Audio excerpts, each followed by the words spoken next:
All right, what is going on, everyone? Welcome back to the channel. In this video, we're going to be talking about Pulse, and more specifically, the PulseChain points sacrifice rate versus the US dollar. So once again, I want to thank you guys for getting me past 7,000 subs, on our way to 8,000. You guys sharing the content helps a ton. So let's get some context out of the way, because our sacrifice phase really only officially lasted 19 days. That's when you had the best rate in terms of US dollars sacrificed at the time of sacrifice, right? So if it's a crypto with a volatile value, well, at the time of sacrifice is when that value was locked in, and you got the best rate in the first few days, and then it just got more expensive to get these sacrifice points over the course of the subsequent 2 weeks after it was just a flat rate. And then some bonuses involved, and we'll explain all of that. But clearly, right, the sacrifice phase is over. Do not sacrifice any more money. However, some people sacrificed late, and some people continued to sacrifice even after the instructions were clear. And so if you weigh the options against each other of just letting those people not get any points, or letting them get points at a continued rate where this curve just continues, because the way you define this curve is a 5% increase per day. So in theory, this could just go on forever, right? It would become an exponential curve on a linear chart, or just a straight line on a log chart. And so you're bonding sacrifice points, which are later convertible to Pulse. You're bonding them to some actual real world value, so you can get an idea of a sort of a rate, right? It's an analog for a price. You obviously don't have a price because Pulse doesn't even exist yet, but you get an idea of a rate of an analog, right? An analog of price. And we know the formula, right? It's just a 5% increase per day. So I made a tab here, called it late peeps, and this is for the late peeps, right? So I want to give you an idea, first of all, of how bad of an idea it is to sacrifice late.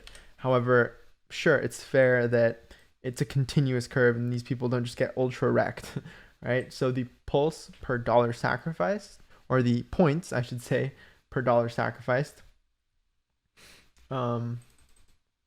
This is wrong. I need to fix this. Points per dollar. You, at the most, right, we have both a max and a minimum. And you can clearly see here that for the first, for the first 14 days or so, or excuse me, for the first 16 days or so, you had bonuses involved, where it was a flat rate. You could have gotten your 1 to 2.5x volume bonus. Therefore, for the small guys, they got 10,000 points per dollar on the first few days. The biggest guys got 25,000 points per dollar. And you see the bonding curve start increasing. So the whales start becoming closer to the little guy. And then on these last 3 days, if you recall, where a whale became a little guy and a little guy got a little bump, right? It's kind of an illusion because they're better off in the first few days. But you get the whale demoted to pleb, and the pleb getting his chance to get those day 1 to 5 rates again.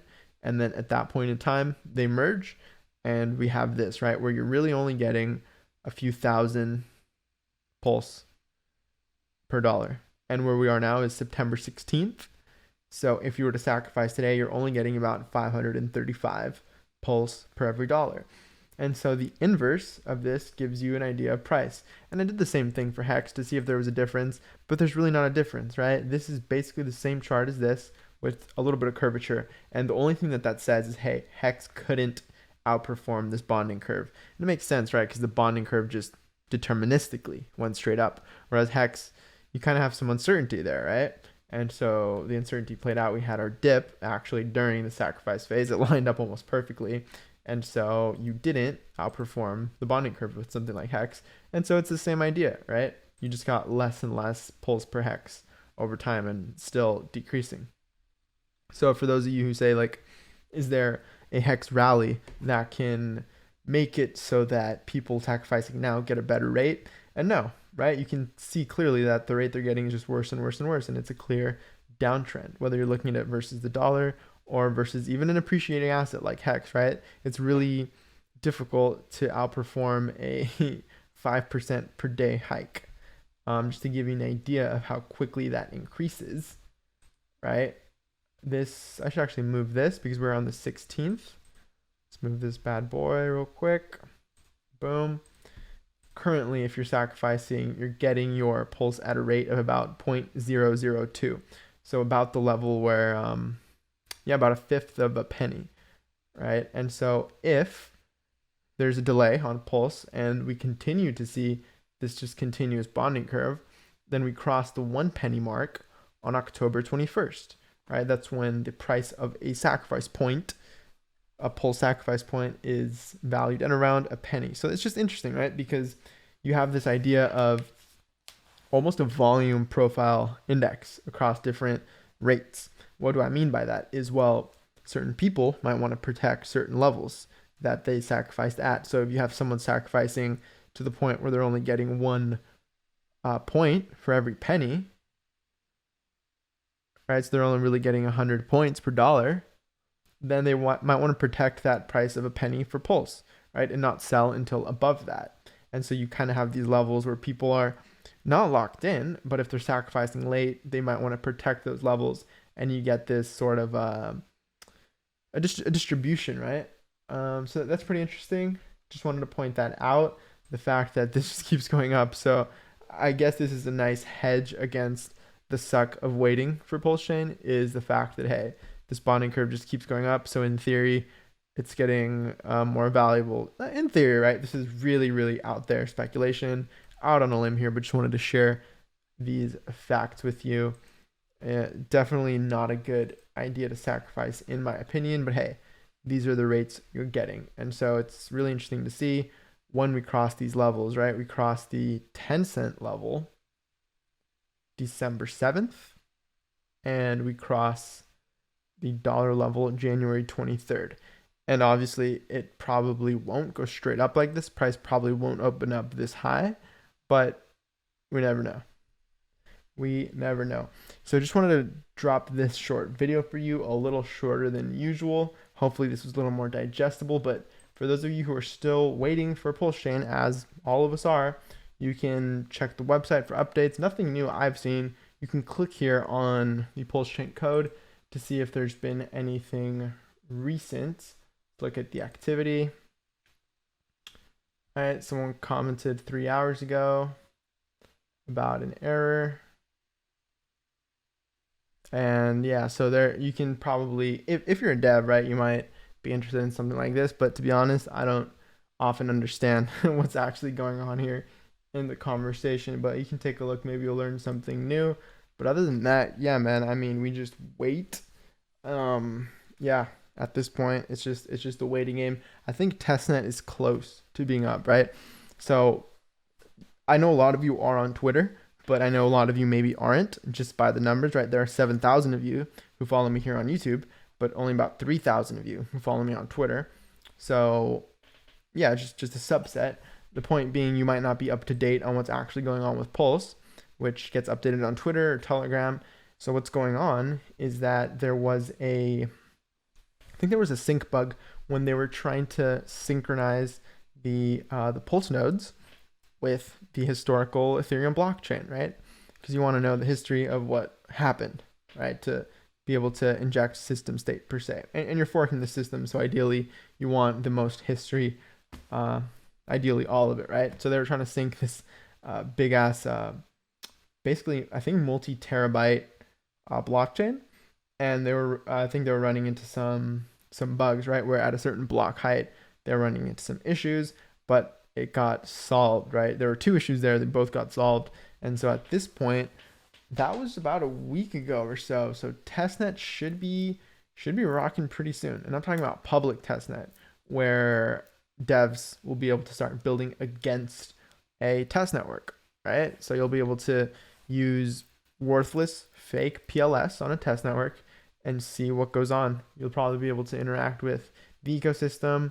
If you're going to design a front end or a dApp, or if you're a 1-inch type or a Uniswap fork guy, or just any dApp kind of dev, anyone who's trying to build, right? Any builder, then this is probably your time to start getting at it, start preparing, and see how you can integrate that if you do choose to integrate PulseChain into your ecosystem. Now that things are headed towards multi-chain, I mean, we see it we have Etherscan, we have BSC scan, we have MetaMask supporting multiple RPCs, which just means multiple chains, right? So if we are headed towards a multi-chain world, which it clearly seems like, then this is a big part of it, in my opinion. So just wanted to give you that update on PulseChain because obviously we're all waiting. So all content has been Hex lately because Hex has been on a tear, but now that Hex has kind of cooled down and I know people are kind of antsy and waiting for PulseChain, then I could probably venture to guess that we might be seeing actual mainnet launch late October. And that's just a guess, right? I'm just guesstimating. I have no clue. I have no insider information at all whatsoever. It's just an educated guess.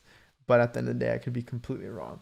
But yeah, we'll hope for the best. Hope it launches not only quickly, right? Because we care less about that, and we care more about it launches amazingly with, I mean, sure, we can launch just with our minimum viable product, but to launch with, stablecoin ready or a pancake swap fork ready or an exchange ready, like, I know these are things that can wait, but if they were to be able to launch simultaneously, it would just be that much better.